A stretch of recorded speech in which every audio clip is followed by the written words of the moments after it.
Bismillahirrahmanirrahim. Assalamualaikum warahmatullahi wabarakatuh. Saudaraku kaum muslimin yang berbahagia. Alhamdulillah hari ini bertemu lagi dengan saya dalam YouTube sesi yang kelima. Yang saya beri tema harapan untuk kaum muslim selalu berpikir positif, khususnya dalam era sekarang menghadapi masalah wabah COVID-19. Alhamdulillah kita kaum muslim masih diberi rizki berupa kesehatan, keuangan, bisa makan dan minum, bisa sholat, bisa berdoa. Kita harus banyak bersyukur kepada Allah Subhanahu wa Ta'ala. Allah Subhanahu wa Ta'ala yang selalu memberi rizki dan masih memberi pikiran yang baik. Saudaraku kaum muslimin yang berbahagia, mari kita bantu program pemerintah untuk memutus mata rantai virus COVID-19. Tentu dari saudara yang menonton atau mendengar akan bertanya, bagaimana caranya? Caranya dengan berpikir positif. Apa yang dimaksud dengan berpikir positif? Imam Ali alaihissalam berkata, pikiran positif termasuk dari sifat terbaik kemanusiaan dan anugerah ilahi yang paling agung. Sebenarnya pikiran positif termasuk salah satu dari prinsip-prinsip moral. Rasulullah Shallallahu Alaihi Wasallam bersabda, Allah mencintai orang yang menyikapi masalah dengan pandangan positif. Ajaran Al-Quran juga menekankan bahwa komunitas muslim tidak hanya berpikir positif dan berlaku baik dalam menyelesaikan masalah-masalah, tapi juga berbaik sangka tentang masyarakat lain dalam menghadapkan penilaian yang positif terhadap perilaku dan pemikiran mereka. Islam tidak menerima seseorang yang memiliki penilaian negatif dan buruk terhadap individu lain di masyarakat. Dengan kata lain, Islam senantiasa melarang umatnya agar tidak memandang negatif terhadap masalah. Pikiran positif merupakan salah satu metode untuk menghidupkan harapan dalam diri setiap individu. Seorang psikolog Iran, Ibrahimi Muqaddam, mengatakan, para individu yang memiliki pandangan positif terhadap dirinya, lingkungan sekitarnya, dan masa depannya, mereka pasti lebih terarah dan memiliki motivasi yang tinggi untuk maju. Emosi positif mereka akan mendorong pertumbuhan motivasi.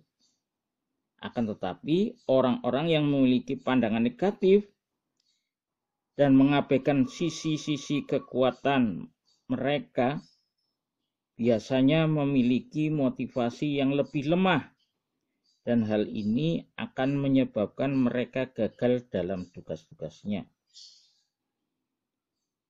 Ibrahimi Muqaddam menuturkan, ketidaksuksesan dalam pekerjaan akan mengundang kegagalan-kegagalan lain. Dalam kegagalan-kegagalan itu juga akan membawa depresi. Sementara depresi juga akan meningkatkan emosi negatif dan mengurangi motivasi. Dengan kata lain, individu yang berada di jalur negatif akan kehilangan motivasi untuk maju dari waktu ke waktu. Dalam konsep Islam, individu yang berputus asa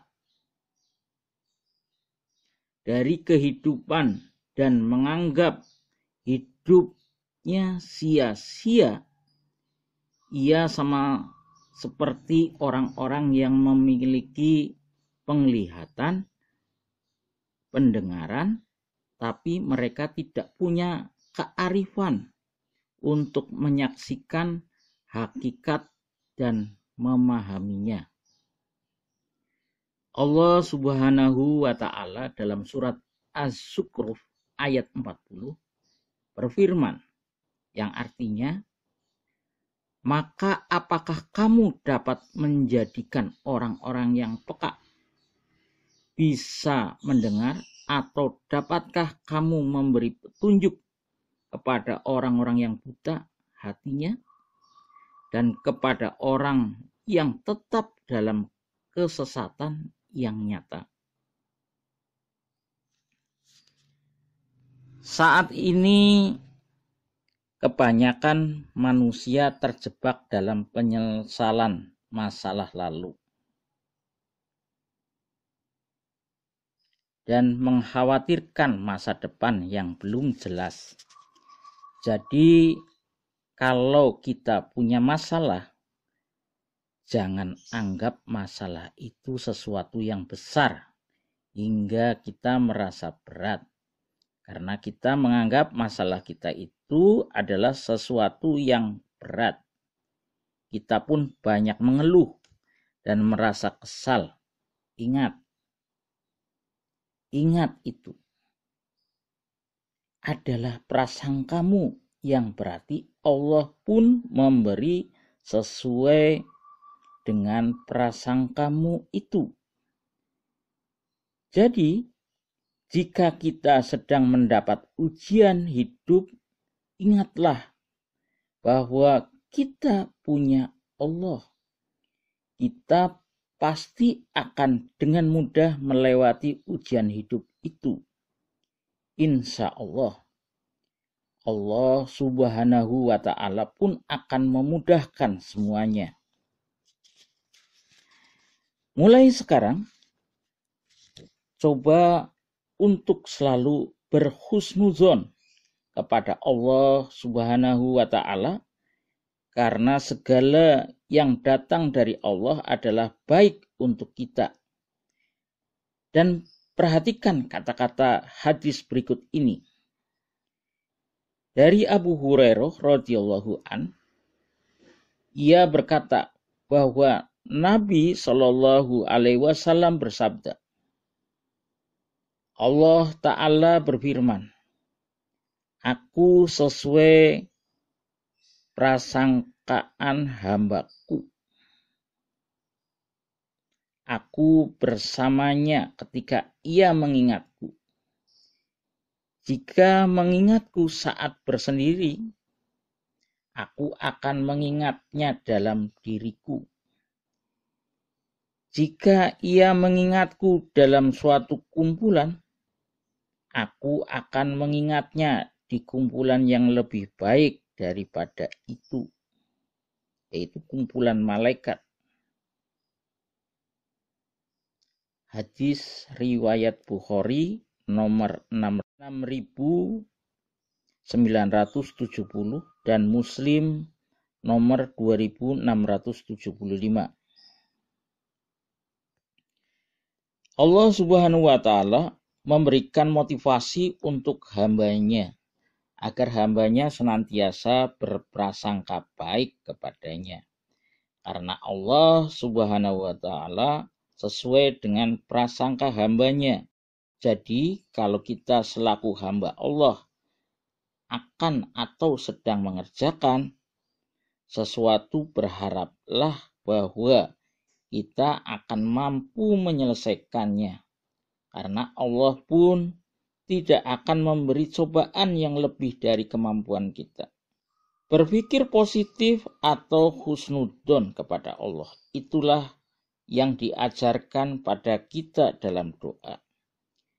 Ketika kita berdoa pada Allah Subhanahu wa Ta'ala, kita harus yakin bahwa doa itu akan dikabulkan dengan tetap melakukan sebab terkabulnya doa dan menjauhi berbagai pantangan yang menghalangi terkabulnya doa. Karena ingatlah bahwa doa itu begitu ampuh jika seseorang berhusnuzon kepada Allah.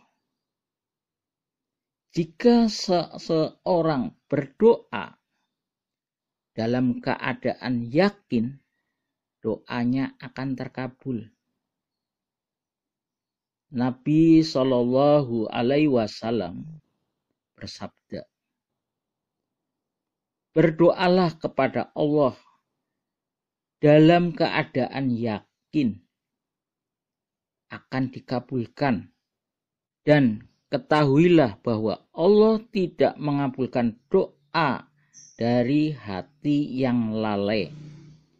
Hadis riwayat Tirmizi nomor 3479.